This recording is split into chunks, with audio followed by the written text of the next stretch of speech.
Hey there, it's Feedback Friday. Yes, it is Feedback Friday. That means we're going to give you feedback on your paintings.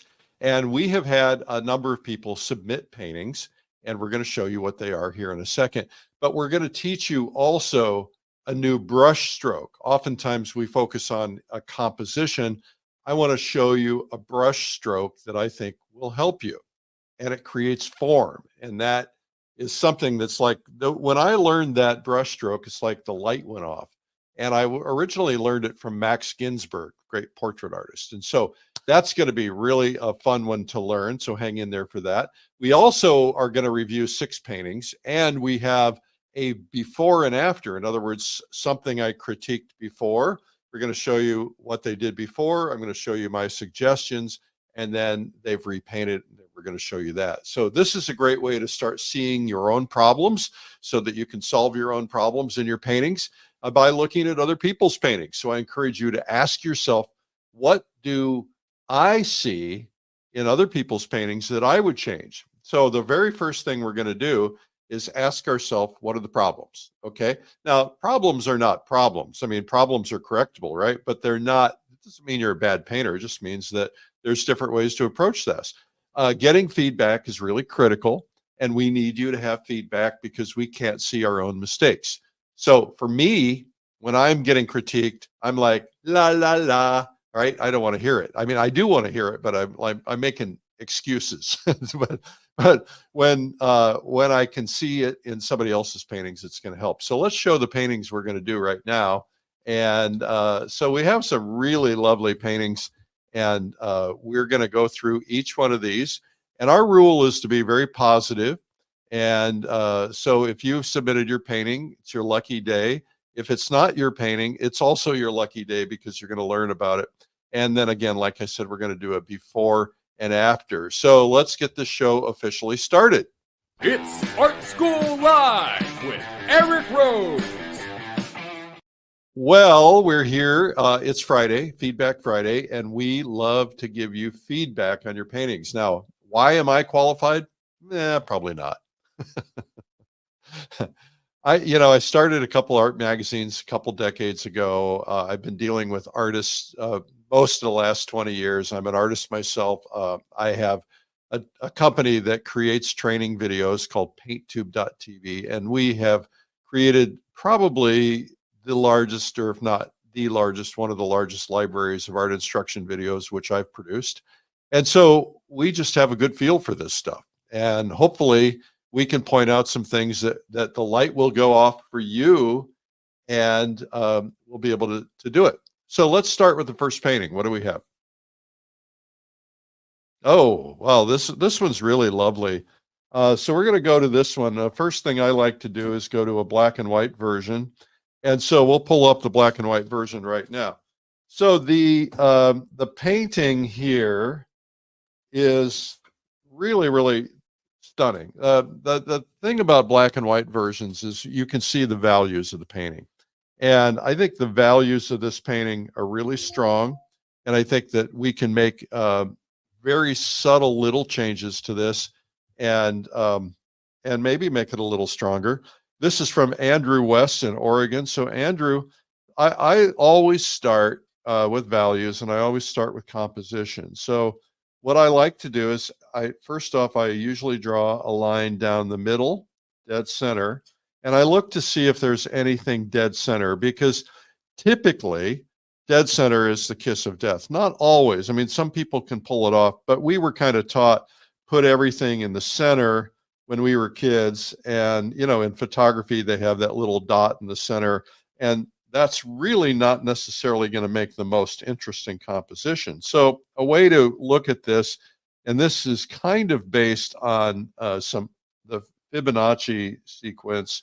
This is called what I call a tic-tac-toe grid. Is these are all 1/3 approximately. This one's a little wide, but maybe that'd be over here a little bit more.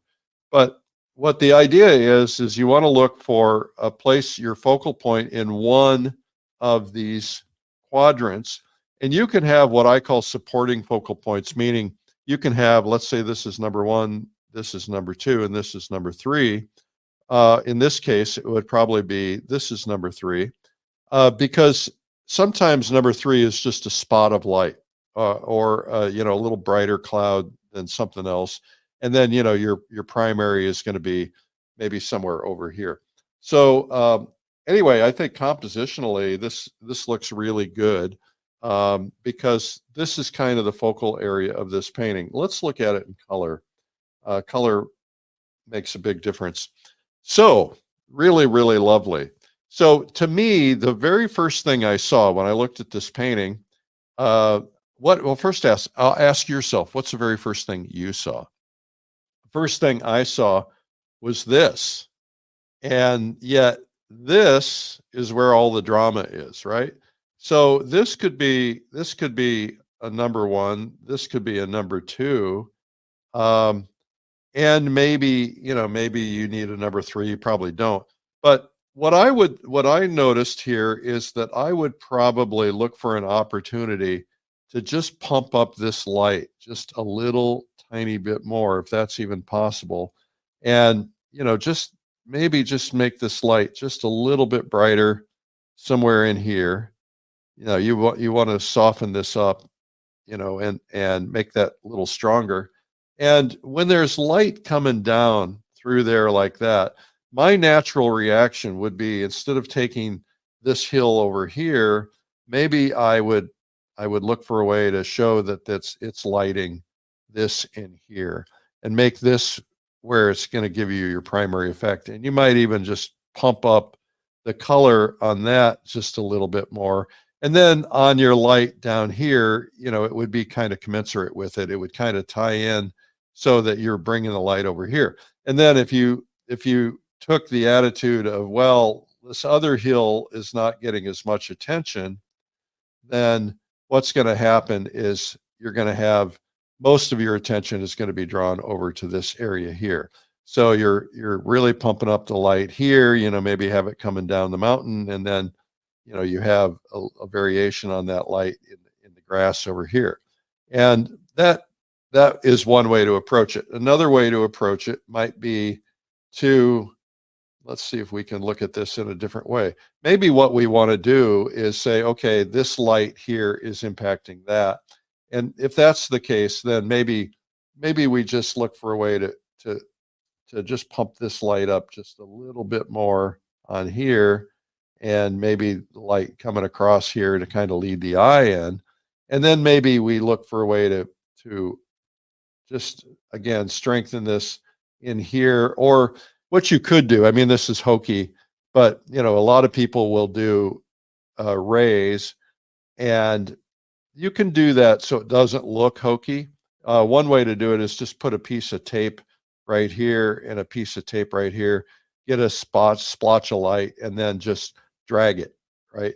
So that's a possibility too. But what you might want to consider, if you want to go with this kind of composition, is you might want to just say, all right, I'm just really gonna have an outline here on this cloud, like kind of like what you did up here. See just how adding these outlines makes it, you know, stronger. So, you know, maybe you have an outline on the clouds here, and then you have a brighter spot, so that your brain is telling you, okay, this is going over here. I think the other thing I would notice about this composition is, you know, first off, you paint what you see. I get that. But sometimes you want to look for an opportunity to lead the eye. And so could you lead the eye in here a little bit more? Maybe look for a way to create a path, or just make the grass a little bit so that you're leading the eye to your composition spot. And then, you know, it's brighter over here. The other thing to keep in mind is that these two mountains, even though that's probably what you saw, these two mountains are almost the same size. So this one is a little taller over here, so that's good. But you might want to consider maybe amplify this one just a little bit more, so it doesn't feel like they're the same size. And that might be a way to do that. Or you could, of course, reduce this one down, and that would be okay too. The other thing is, whenever I look for an opportunity to create distance, I like to use purples and blues, right? So you've got this mountain in the background here. It looks kind of gray, and I would use kind of a gray purple in here. I don't know if I can do a gray purple in here or not. Maybe I can. But the idea is keep it feeling like it's going into the distance a little bit more.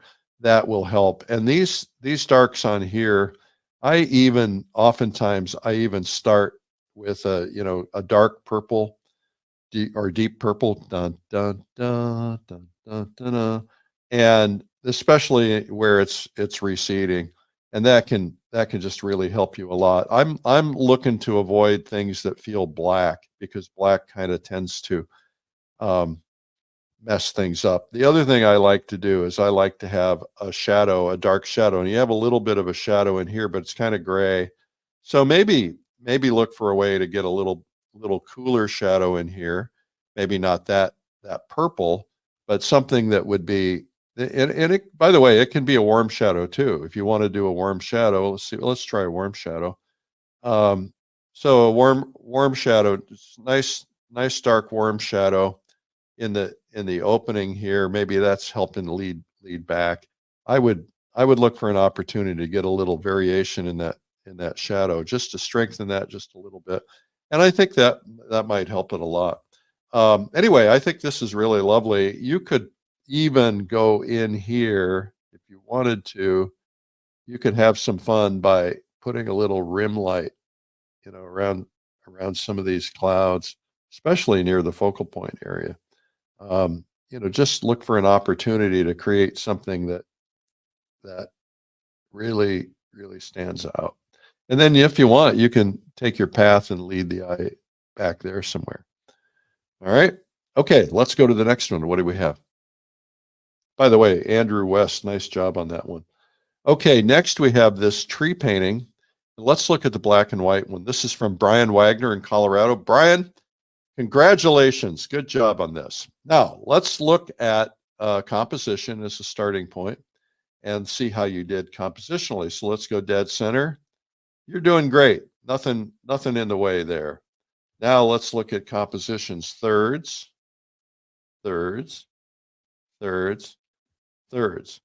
Now the question I have is, what is your focal point here? Now you've got a spot of light here, but you got a lot of light going in here. You got a tree here. This could cover a couple focal points. And then you've got these trees back here. But the question I have is, where do you want the eye to go? Because what's happening is the eye doesn't necessarily know where to go. Now, also the next question is, where is your darkest dark? If you squint down at the painting, where's your darkest dark? So I would say the darkest dark is right here, and maybe a little spot here, and maybe a little spot here. So what would happen if we got a good strong dark up front, maybe a good strong dark shadow?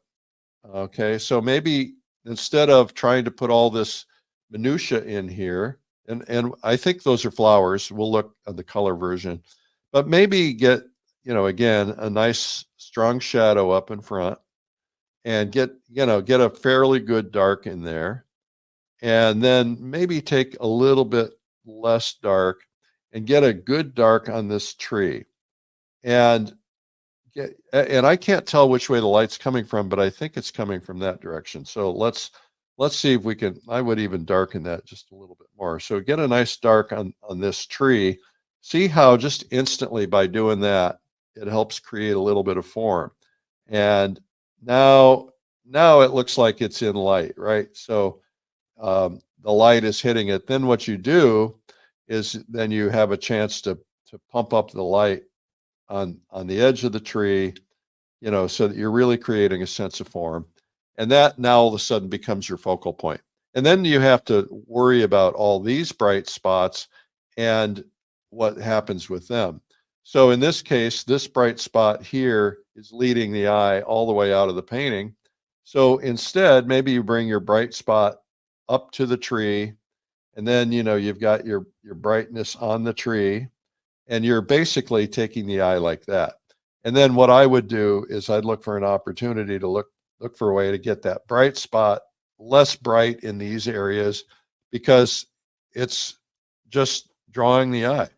And so if you can reduce some of the brush work, give the painting a little piece by having some solid shapes. And then you've got a lot going on here in the background too. Let's look at it in color, see what's going on in color. All right, Brian Wagner, congratulations. I think you are doing something that I do all the time, and that is I compress my values. Compressing values is fine, especially on a moody day. But if you've got a bright sunny day, then you don't want to compress your values typically. So what's happening here is we've got a lot of busyness. Let me get this in red so you can see. We got a lot of busyness going on. We got a lot of scumbling in here, and we got a lot of busyness in here. We got busyness with these flowers here, and we've got a lot of greens in the back that are the same greens as the greens in the front. So they're not feeling like they're going to the distance. We got some blacks or grays in here, and we've got grays in here, and then we've got all this going on here. So how do we improve this? Well, let's not worry about the flowers right now. Let's start by getting a kind of a good average color in here and get a nice shadow up in front. All right, so I'm just going to create a little shadow in here, Brian, and that shadow can be coming from another tree. I'm not going to cover up your name here, and it might go across here and so on, and it might even be on this side of the tree too, because it's creating its own shadow. Right now, that's the first thing.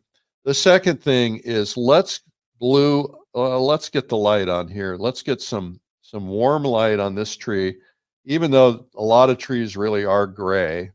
But you can kind of push it. Sometimes I'll put a little warm light, if it's afternoon light, I get some nice warm light on the edge of that tree. And already that tree is looking a little better. Now let's look for a way to get a nice dark in here and get some dark in here against that warm light. And then you're going to look for a middle value somewhere in between to kind of make that feel like it's got 3 dimensions to it. So now all of a sudden that tree is getting a lot of attention. And then you can take this bright spot here, which I would probably make a little bit warmer because it's the sunshine. And so, maybe you've got, let's see if we can really pump up the values. So, maybe you've got a rim light coming across these trees. So it's like the sun is there. And then you're slamming the light into here. And now you're bringing my eye in there. And then maybe you look for a chance to have a little bit more light back in here. Just so it looks like it's happening in a couple of places. Now, the next thing is, what do I do with these other trees? Well, the first thing I would do is I'd look for a way to make these other trees a little darker. There's a lot of busyness going on in here, and that's okay. That's what you're seeing. But get them stated in there. Now, that tree is in the background, so I'm going to undo that because we're going to make that a little bit lighter and maybe a little bit bluer, just to give that a sense like that dark in the background is in the distance, right? So you've got trees in the distance. Now we can take that foliage back there. Let's go to that foliage and let's see if we can look for a way to make that a little bluer back in here. That, I'm not sure, it's hard to do this sometimes. Let's just lighten this up just a little bit. I'm not getting what I want here. Sometimes you just got to keep playing with it. So let's ask ourselves, how does this create a sense of distance? Now you're creating some sense like that's disappearing. Now see how when you do that, it just makes everything in the front stand out. So now you've created something in the distance, and what you can do is then you can go back in there and you can lay in, I wouldn't make them too bright, but you can lay in some texture in these leaves so that you can create the sense of there's something going on back there. Now that just alone, that makes this a very strong painting. Now what I would probably do, just because I see this tree is a distraction, I'd probably just get rid of it and make this more about this other tree. So, you know, maybe just get rid of all this completely. And then you could have this tree. This is fun. I love doing this. You could have this tree then come out and have a wild rogue branch in that space. And then you can have, some foliage in there and, have your foliage stand out in here. Get some good contrast. That's a little bit garish. I'm trying to learn how to avoid garish, and also get some branch work going over the trees so it feels realistic, right? Anyway, just doing that makes that a stronger painting. Now, what about the water in the background? Well, water tends to be blue-ish, reflecting the sky. Depends on the sky. Now, if you were to make the sky a lot brighter, that's not really a little brighter and a little bluer, that feels more like a sunny day. And you can even warm that sky a little bit with a little bit of yellow in it.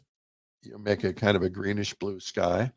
And then what I would do is I'd try to get some of this feeling like water in here. These dark spots feel, even though they're shadows, I'm sure, see how just a big mass like that feels peaceful.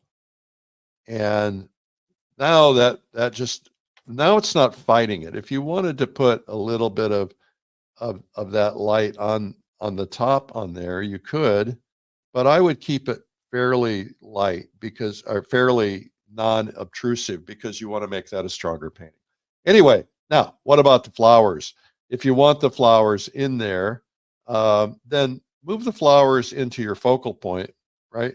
Say, all right, I want, a couple of really nice bright lupins in here, and it's hard to get them bright enough, but you could put, a little bit of your flowers in here, whatever colors they were. And now they're kind of hanging here in the focal point, which is kind of nice. All right. Anyway, Brian, I hope that helped. Nice job on this. Next one up is, this one is really interesting. This one has a really beautiful feel to it. Laura from Ohio, congratulations. Now, there's a couple of things in here that I immediately noticed. First off, I think it's lovely. I don't think it has much of a problem at all. Compositionally, let's do the middle. Nothing in the middle. That's good. Now let's do our tic-tac-toe board, right? So what's happening is this is kind of in your focal point area, and that's where you really want it to be. This is kind of secondary focal point, and that's nice. And these flowers, well, maybe I'd focus on having them more here, but these can act as a lead in too. So that's nice. From a value standpoint, your values are pretty spot on. You've got a really dark value back here in this chimney, which is drawing the eye a little bit too much, but you have a really nice dark value in the front. You got a little dark value in here. It's okay if you want to put some good strong darks by your focal point. You got a little dark in here, and then you've got this area over here. This area over here is what I would call secondary, right? 𝗙𝗵𝗋𝗆 talks about, let's see if I can show you. He talks about you want to have the star of your show, and then you want to have supporting cast, and then you want to have extras, right? So this is where it's going to be sharpest, brightest, most colorful. This is going to be secondary, and this is tertiary. So let's look at the color version of this and see what we can do with it. All right. First off, I really like it. Really like it. I see a couple of things that I would change. First off, compositionally, this is just almost perfect. And the dark in here is dark, but it feels black. And if you're using black, I would caution you on black because black is so overpowering. And also, typically, shadows and dark areas have a little bit of blue in them. Now, you can have warm shadows as well. Typically, warm sun makes a cool shadow, and vice versa. But I would consider looking for an opportunity to blue those up just a little bit. So maybe instead of a black, you've got something that feels kind of like a bluish purple or something like that. And look here what happens when you put a purple next to a yellow. It's a complementary color. I'm going to make this a little bit lighter. It's a complementary color, and if you put that in that shadow instead of a black, see how it vibrates? It just changes everything. And that's why I love purples so much. I started really learning about purples from Albert Handel, and he uses them a lot. So just by doing that, it's terrific. So if your primary focal point is here, then let's just see if we can pump up this light just a little bit more. And so I'm going to just see if I can brighten it up. Nope, that didn't do it. Brighten it up or give it a little bit more chroma. I like, well, you may have maxed out the chroma here. Let's see, maybe make it a little more yellow. Just look for a way to brighten it up just a little bit more. And that really helps it just by giving that little spot of brightness. And I might even push a little bit more of that into just part of it and get some variation in there. And that just really stimulates it. Now, the other thing you've got to be careful about is whites. Whites are cool. And so what I do is I try to put a little bit of yellow or Indian yellow or something into my whites. And then I like to get, instead of making my whites white, I like to make them slightly yellow. And now that reads like light hitting it rather than being cool. So you can do the same thing with your white on your building. And now see how that just feels more like sunlight just by doing that. So I think that's something you could do. And then now we've got this roof over here. I'm going to do a couple of things. First off, you've done a nice job. You got it brighter here, and then it fades back in this direction, and that's terrific. We're going to lighten up this this chimney just a little bit because it feels just a little bit dark. And you can put some reflected light in that from this. So you could put a little reflected light in there if you wanted to. And then what I would probably do is maybe look for a chance to just bump this, see if we can get the right color, bump this up just a little bit more, maybe a nice sharp edge there. And then on your chimney, which is probably red, on your chimney, I'd look for a way to get a nice red on just part of the edge of it, just so it, see how it glows, how it changes everything. Now, the other thing is all of this rest of this house over here is really getting a lot of attention. And you've got these sharp windows. I would just look at maybe just soften this up just a little bit in here. You don't need to, and maybe even darken it up just a little bit, because what you want to do is not draw too much attention over here. This is supporting cast, right? So if you have something over here that's just a little bit less drawing the eye, it's, it feels a little bit further away. It's not so exact. Watch your edges. You've got a pretty sharp edge on the top of that roof. Break that up. Some of them you want to kind of take your edges and not have them all be sharp everywhere. Anyway, I think this is really powerful the way it is.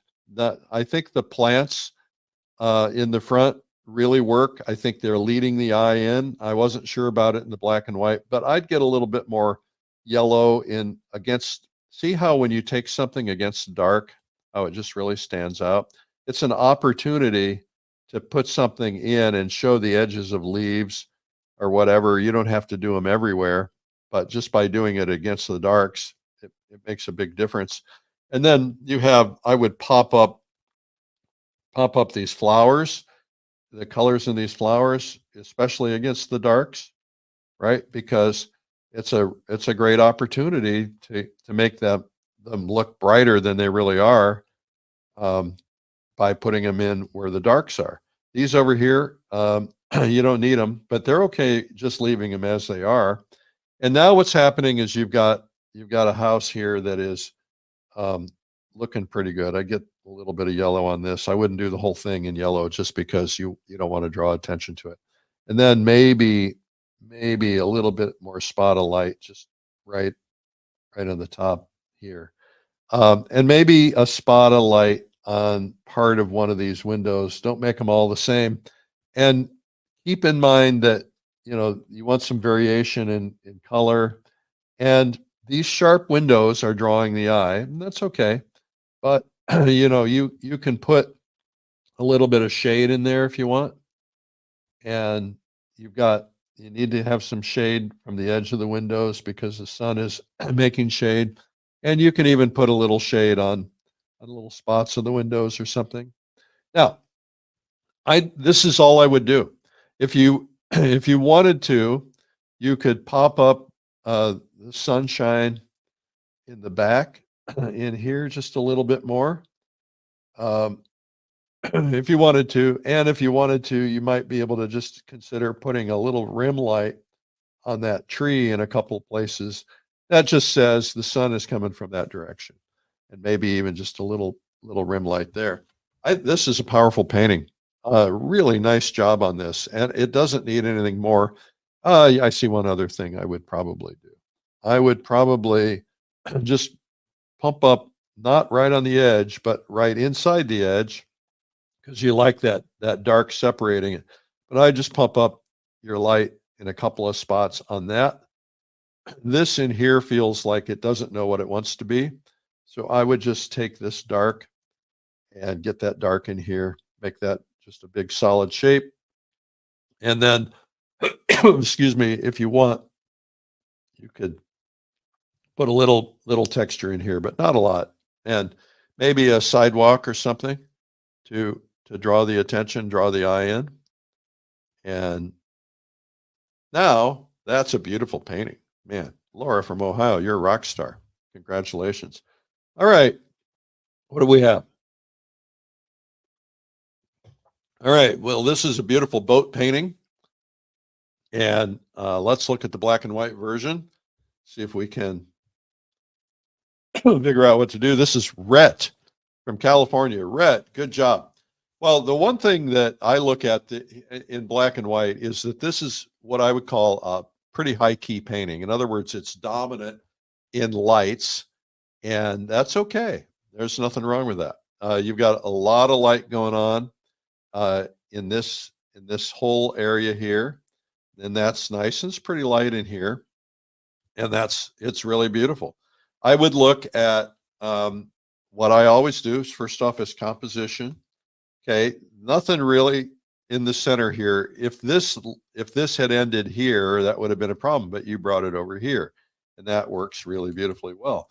If you have your tic-tac-toe board, well, you've got no focal point here, no focal point here, no focal point here, no focal point here. The closest is your boat. So maybe putting your boat in this area maybe would help it just a little bit. But it doesn't have to be exact. And so this is pretty close. You could have your focal point here. That's fine. So I think that's good. You might move that tree over so that kind of becomes on your secondary focal point line. Let's look at the color version. I really like the feel of this. This has what I call a posterized feel. It's very graphic, and I like the sense of graphicness about it. I think it's lovely, Brett. Good job. The question then is, where do you want to draw the eye? And there's a lot going on. So what I would consider doing, first off, you've done a pretty good job of bringing attention to this boat. I would probably look for a way to just get it a little bit more standing out. We know it's a boat. And so just by doing that, and it looks like it's a sinking boat, heaven forbid, I think that is good. I would, I like this water here, and I like the way it's leading my eye back, but I would lead it back just a little bit more, because that way you know, like, oh, it's going back there. And then because it's a bright sunny day, I would probably put a little of that brightness on this lake in the background, and that just kind of helps. It's kind of like says, okay, well, it went back there. Now, you've done the distance really well. You've got really everything is pretty good. I would say let's get a stronger dark up in front, and let's figure out how to get, you know, just a little bit more dark in here. I will at some point, I'll show you some paintings, not today because I'm not prepared for it, but get some good darks in. They don't have to be blacks by any stretch, but you want to get, you know, some good darks up here. And then if we move, let's just assume we're not going to move that tree. I would soften all this water stuff up just a little bit. And those are probably lily pads in there. I can't tell, but all this busyness is kind of fighting you. And you want your busyness to be more around the, we're just softening all this, right? See how that just makes a big difference? Now what's happening is our eye is going to go to the boat.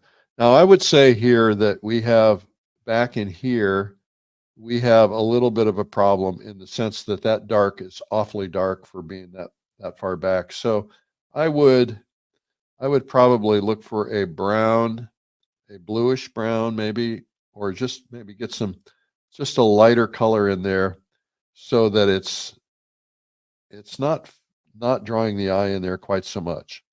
Why am I, oh, I'm on the wrong tool. Okay. So what I would do is this dark here is drawing a lot of attention.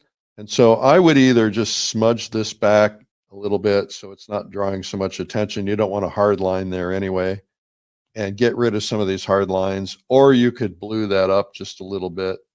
Maybe that's too much, but look for a way to just add a little blue into some of your brown and just create a little bit less attention grabbing in here. And look for, instead of having a straight line, look for, let's see what you did here. You had a straight line in there.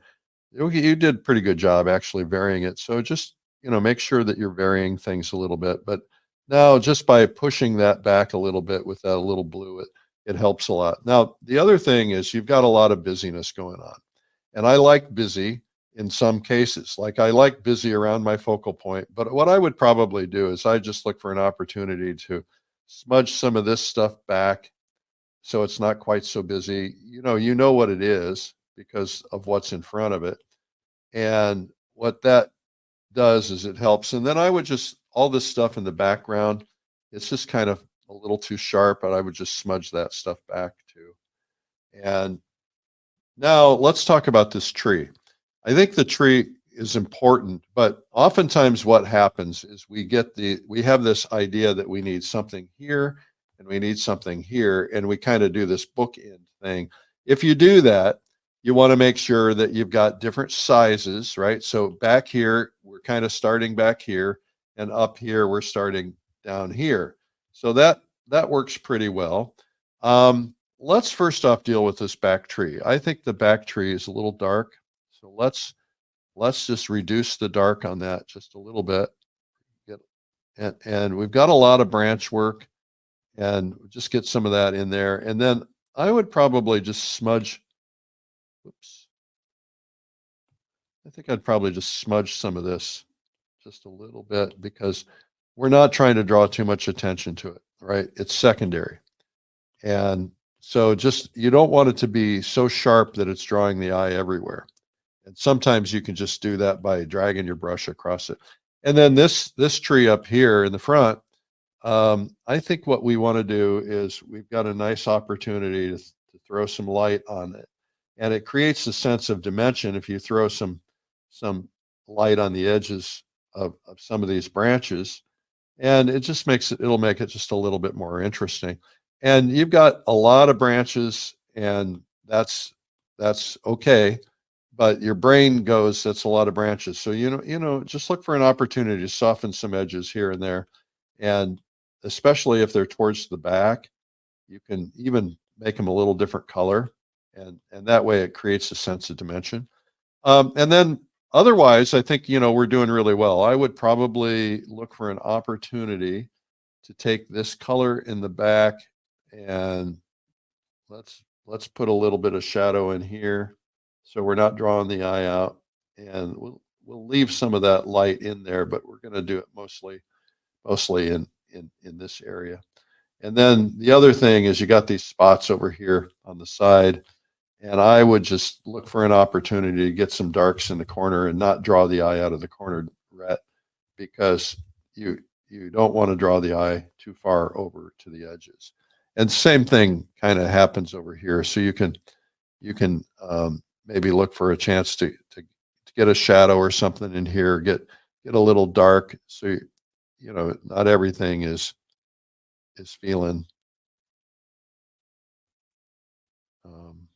like it's drawing the eye away. But I think it's really nice. Get some shadow on this boat, and get some of this light reflecting into the lake. I'm having fun with this one too. I hope I haven't insulted anybody. I think you've done a really great job on it.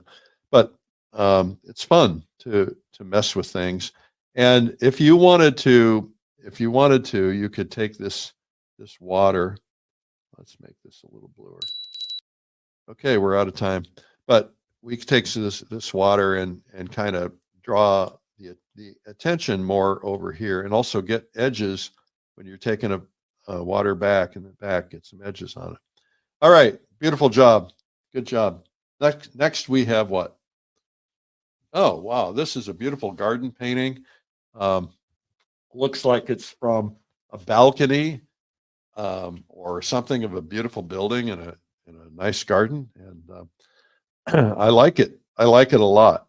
It is it's got a sense of romance to it, and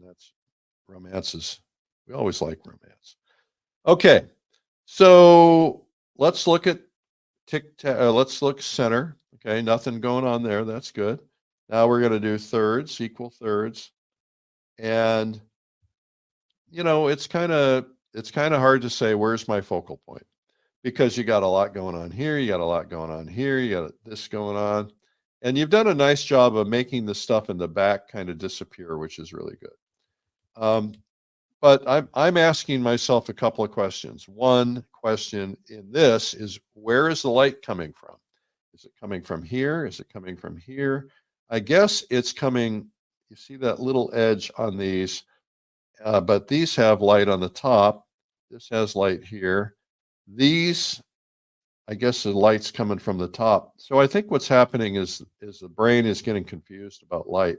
Let's go to the color version. This is beautiful Patricia, by the way. 𝗙𝗵𝗱𝗆𝗆 from Kansas. I like this. It's really got a good feel to it, and it's really well executed. It's there's lots of different types of paintings. This is less impressionistic and more detailed, but it's lovely. It's got a really good feel to it. The question is, where do I want the eye to go? And I don't know. I think so. Everything on this painting is so beautifully, sharply rendered. You've got every detail in all of this in here. You've got details in here. You got details here. You got details here. You got details here, and it's all very, very well rendered. I would say your shadows look they're transparent, which is nice, but they look a little darkish to me. So I might look for an opportunity to blue them up just a little bit. Blue them up, purple them up. I like what you've done where the shadow goes over the flowers and some of it is showing through. Okay, now that we see that shadow, we now know the light is coming from over here, which means that there's some things that are not fooling the eye.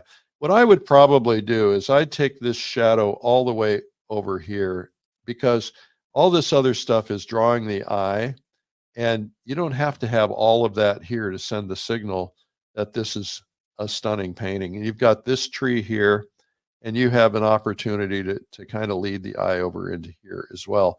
And then I might even consider looking for a chance to put, you know, the sense of another tree in here, because you don't need that.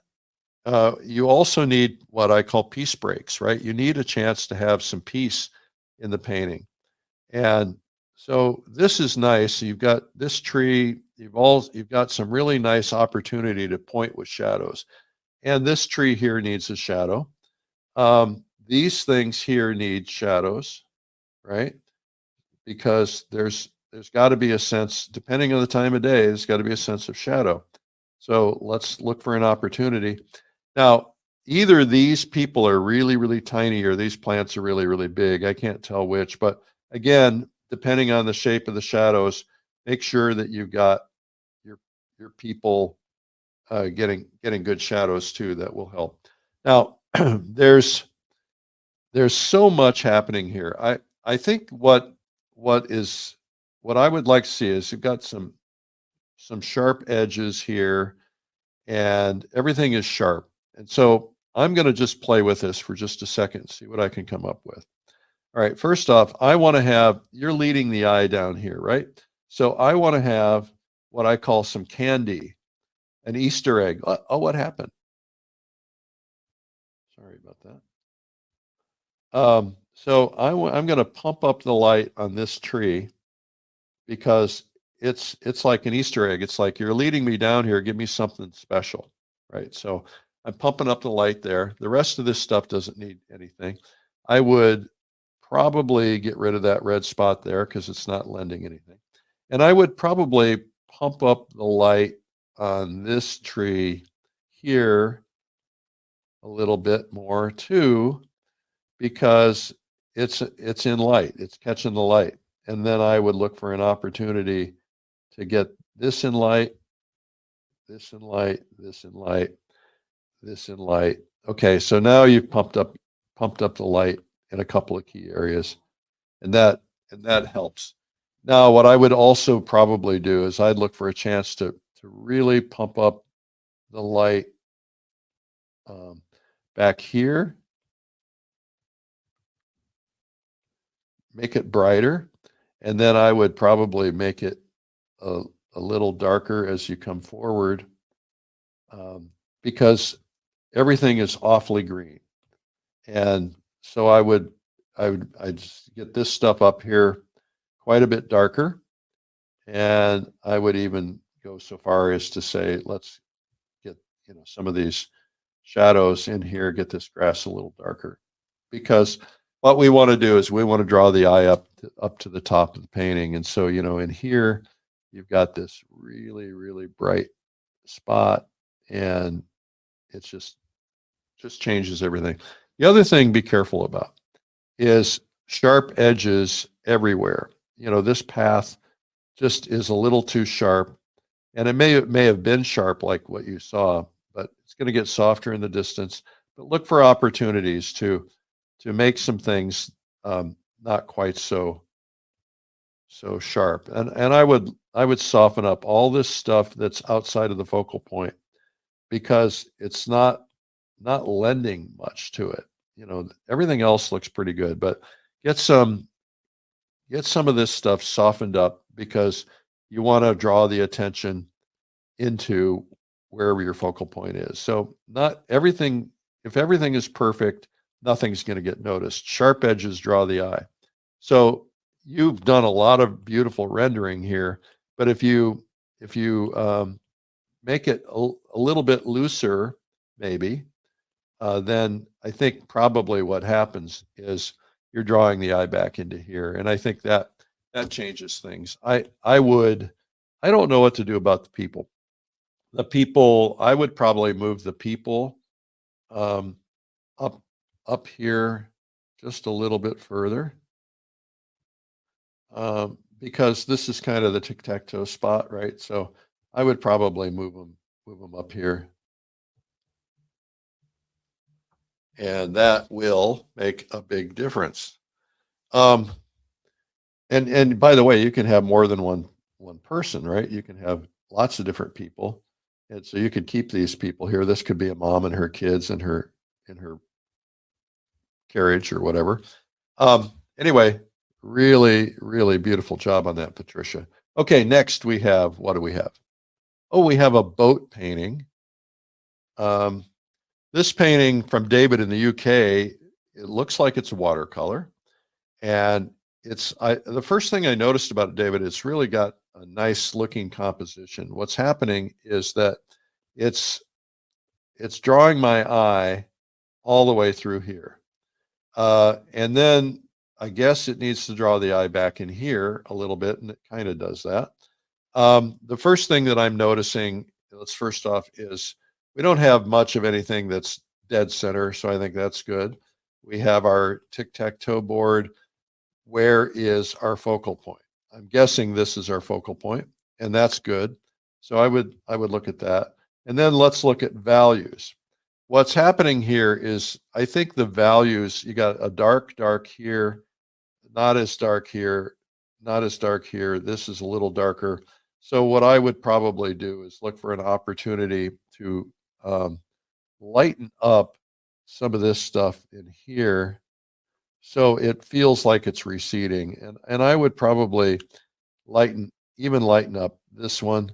And I would watch your edges, because as they're further back, this one here probably needs to be a little bit darker. You've got a good dark in there now, but I would just, say, okay, that's a little darker. And then I would probably consider bringing your shadow down off of here. And maybe this one's long, so I'd consider bringing that down off of here too.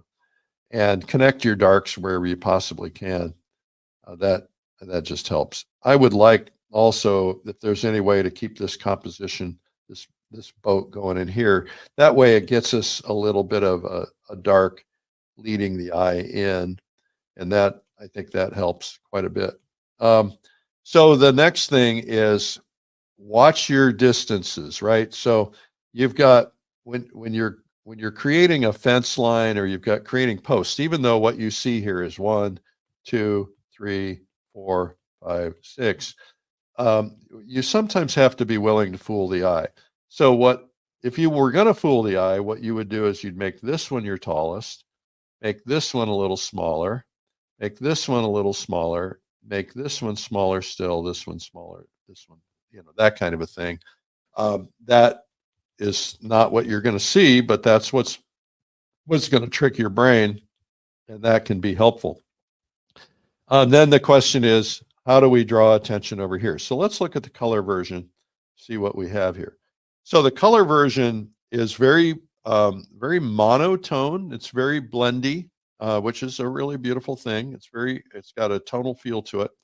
And you've drawn a lot of attention here because of the color on the boat. And so and watercolor is tough, because you got to leave the whites as your primary. You can put whites in. Some people don't like that. I'm going to do this. I'm going to pump up. Let's assume that you left the paper on this purely white. I'm going to just pump up those whites a little bit, right?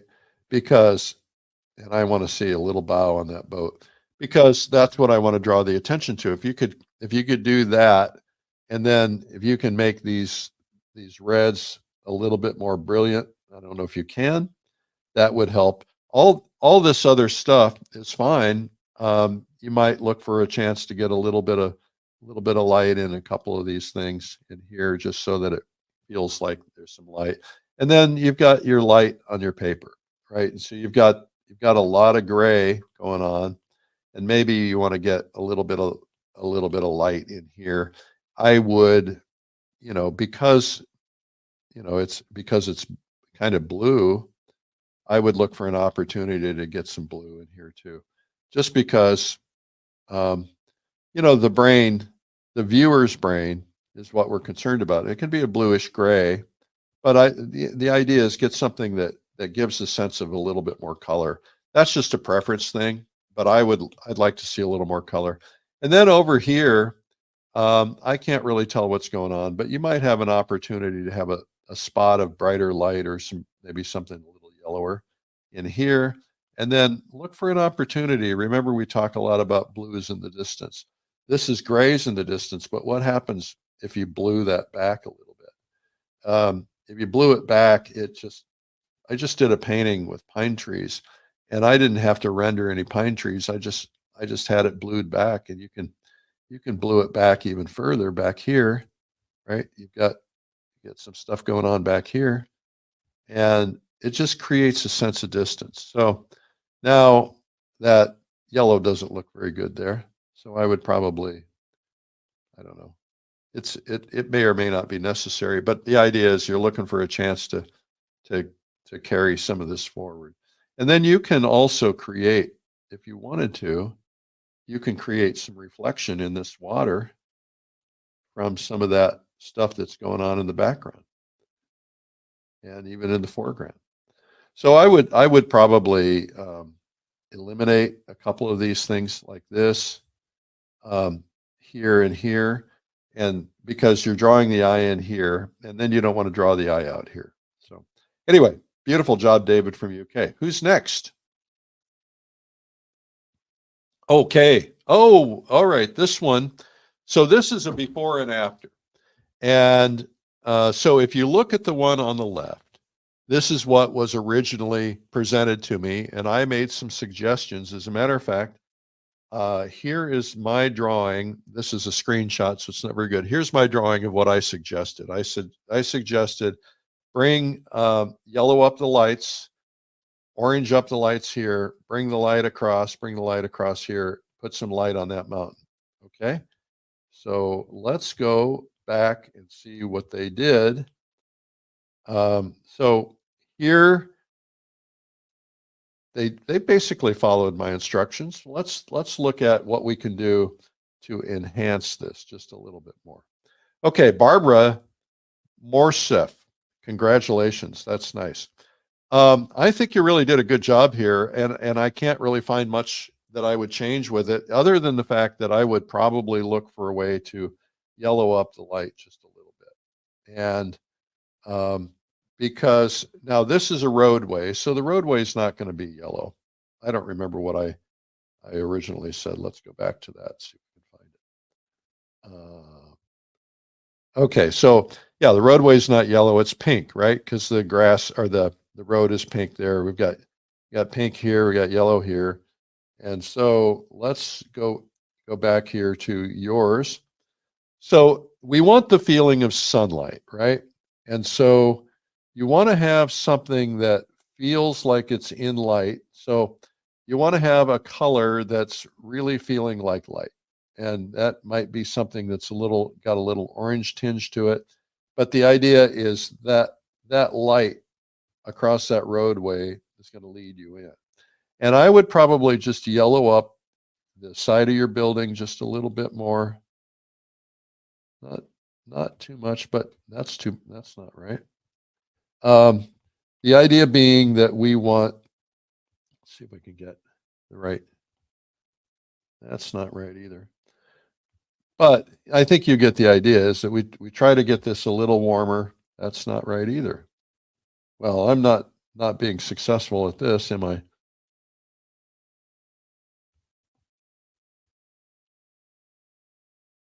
Yeah, that's probably not right either.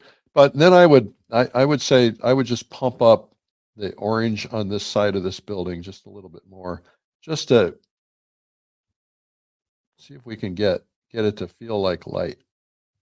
You've got it pretty good, actually. So just and then your shadow, you've got a nice warm shadow in here, and that's fine. And then I might look for an opportunity to, maybe get this in shade just a little bit more, and that'll make the light stand out just a little bit more. So white buildings in shade tend to be bluish purple like that. And the same thing here is, you can have it catching some of the reflected light from up here, but I think, you've done a really good job with it. I I would ask yourself now, what do you want your focal point to be? I would maybe, even though I didn't say this before, I might create a shadow like this to kind of create the sense that there's a roof or something back there. And the reason I want to do that is I want to break up that big white spot, but also I'm going to just play with this just a little bit more. I'm going to yellow this out just a little bit more because I really want this to be the focal point in here. And then I would look for some way that we can just really crank the sense of light in here. And that's probably, you've probably done a pretty good job of doing that already.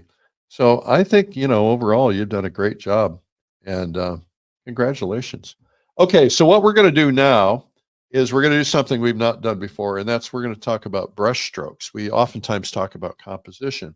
Now, I'm in a program that does not have the greatest brush strokes, so I'm going to try to find something in here that will, let's see here, painting. All right, so I'm gonna do this, and I'm just gonna pick a darkish color. All right, so let's talk about form. If you're painting a hill, let's say you've got a hill. Whoa. Let's say you've got a hill, right? What you want to do is be thinking in terms of, if the hill is going down, move your strokes in the direction of the hill. If you've got, let's say you've got a building, you want to kind of move your strokes in the direction of the building. But here's where you want to create form. If you want to create form here, right, you've got your building here. So what you want to do is use a horizontal stroke when you're trying to create form. This was a big eye-opener for me. This is something Max Ginsberg taught me. He said, I'll just show you what he said.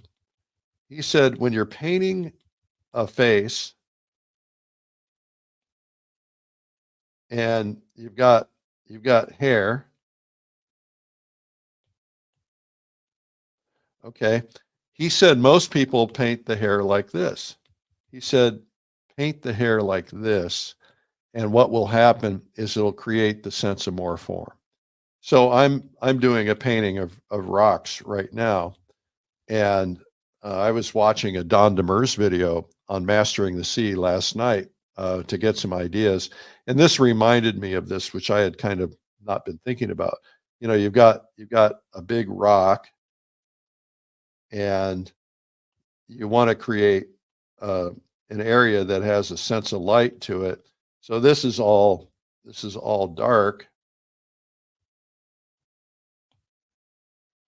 When you're putting the light in, he talked about put the light in against the form.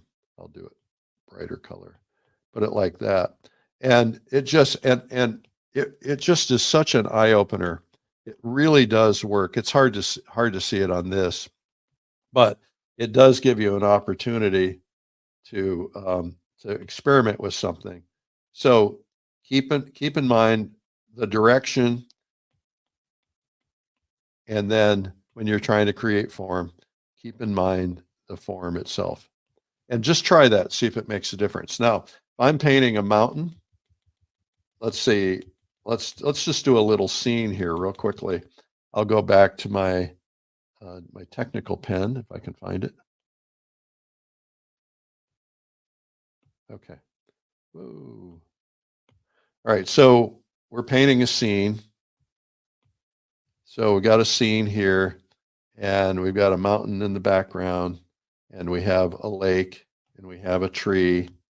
We have a tree, and we have some rocks. So what you want to do is you want the strokes on the mountain to be kind of in the direction you want it to go. But if you want to create that sense of light in there, then maybe put those horizontal strokes. Same thing on the rock. You know, the rock is like this. You want that light in there. You put that on there. Same thing would be on the tree. You put that horizontal on the light on the tree. Now, you've got to finesse it. I mean, you can't make it everything looks very obvious. You're going to be putting some other strokes on top of it and creating some texture and so on. But this is something that will make a big difference for you. Okay, we're done. Now, this has been Feedback Friday. We're here every Friday. We would love for you to send us your paintings, and here's how you do it. You go to streamlinepublishing.com/Feedback Friday, and that's all you got to do is send them in to us. We've got a whole bunch that people have sent in, but we'll get you on here. Before we go, I want to tell you a couple of things. First off, we do these incredible online conferences. We started this with COVID, and we thought it would all end with COVID, but it didn't. We get thousands of people who attend our online conferences, thousands of people. And we get people all over the world, and it's so cool to be together as an art family together. So, you know, we'll be broadcasting live for 3 or 4 days. We've got people who are sitting up in the middle of the night in New Zealand and Australia, and people over in England, and people in India, and people in China, people all over. And it's such a cool thing to see the world come together. We meet one another in the chats. We have these programs that we put people into breakout rooms, and you get a chance to meet 8 or 10 artists and communicate with them and talk about what you've learned. And we've had people make these incredible friendships. They've discovered that somebody on the show lives near them. You also have a chance to talk to the artists, some of the world's greatest artists, and to be able to ask them questions. And they're all very generous. We pick generous people. Anyway, we do these 4 times a year typically. We have different ones. The next one coming up is just around the corner. It's called Pastel Live. We have some of the world's leading pastel artists. And if you love pastel and you want to get better, this is a great place. Not everybody can go to something like IAPS. If you can go, you should go, because that's an incredible in-person conference. This is an online conference. You can do it from your home. You don't have to spend any hotel money, any travel money, anything. All you got to do is sign up. And this is less than the cost that you would pay for a workshop. And you get a sampler of about 25 or 30 different artists and their styles over 3 days. And we have an essentials day, a beginner's day, if you will, the beforehand on September 17th. And this is great if you want to up your game in pastel, or you want to learn pastel, or get some new mediums, try some new things. This is a great way to do it. So go to pastellive.com, art school /ASL, pastellive.com/ASL. Okay. And so check that out. And we also have another one coming up called Realism Live, which is all realistic subjects. It's really the most comprehensive, because it's got it's oil, it's water, it's pastel, it's acrylic, but it's also got, portrait, figure, landscape, still life, drawing, a lot of everything. And that's coming up in November. That's realismlive.com. We have Acrylic Live coming up in March. That's brand new. And that one is on fire. Hundreds of people have already signed up for that. And then the biggest one of all is Watercolor Live, which is coming up in January. And that's massive. And people come back year after year. And if they can't make the dates, well, they get replays with their sign up. And so you can watch the replays if you can't watch it live. And you can get different levels of replays, longer periods of time, stuff like that. Anyway, we love doing it. I get to host it. I have co-hosts in every case, and we have a great time. So we hope that you'll consider coming to one of those things. They're very helpful. The idea of immersion, right? If you immerse yourself in something, you've been saying to yourself, I need to get better. And I did this. I was like, I need to get better. And I'd go years and years like, I'm not getting better. And finally, I said, I have to just do something, immerse myself. So I took a week and immersed myself and did nothing for that week except study under an instructor. And everything changed. 1 week made a huge difference. And when you're immersing yourself with the top artists in the world, it's going to make a difference. You're going to learn all these techniques. You may not be able to implement them all right away. You're going to have to practice them, but it will bring you to the next level. And then your brain is going to go, when you have a problem, you're going to go, oh yeah, Eric was talking about form, right? And then it's going to pop into your head. So keep that in mind. We'd love for you to come. Pastel Live is the next one, pastellive.com. Hey, we have a free gift for you. We like to give away free gifts. This one's called 97 Incredible Art Secrets. It's a video. It's a couple hours long, and it's some of the top tips from some of the artists. We produce these incredible art instruction videos. I was watching one of them with 𝗙𝗿𝗶𝗱𝘆 last night, and they're so good. I shouldn't be saying that because it's my own product. I don't mean to be braggy, but they're so good. They're so well produced and so comprehensive. And this is not, not what you see on this program. It's not YouTube. It's professionally produced, really high quality. Anyway, this is yours for free. Just go to 97artsecrets.com/free, and you can instantly watch it, or you can get DVD if you want to pay the shipping for DVDs. Some people still do DVDs, surprisingly, but hey, we're not going to judge you. Whatever works for you, right? A lot of people like to have that library. You get an app with us. All your stuff goes into your app, and it's always with you. You're on an airplane, you're sitting in an airport, you're on vacation, you get this app. It's called PaintTube, and we also are on Roku, Apple TV, Amazon Fire, and Smart TV from Samsung and others. And so anyway, it's really terrific. We're very proud of it. And so we would love for you to go in there and browse around and see what you can find. Just go to painttube.tv/ASL. Okay, you guys. Well, this has been Feedback Friday. Thank you for your time today. I really appreciate it. Hope this has been helpful. Congrats to all the artists who did good work. And now I'd love for you to send it in and let us see if you've improved it.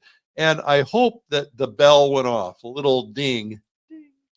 I hope the bell went off so that you had a moment of clarity and you said, this is what I need to do in the painting I'm working on right now. Doesn't matter what medium you're working on. It's going to make a big difference. And since I started teaching this, I'm better at it for my own paintings because I continually remember these things. Okay. Thanks, guys. Have a great day.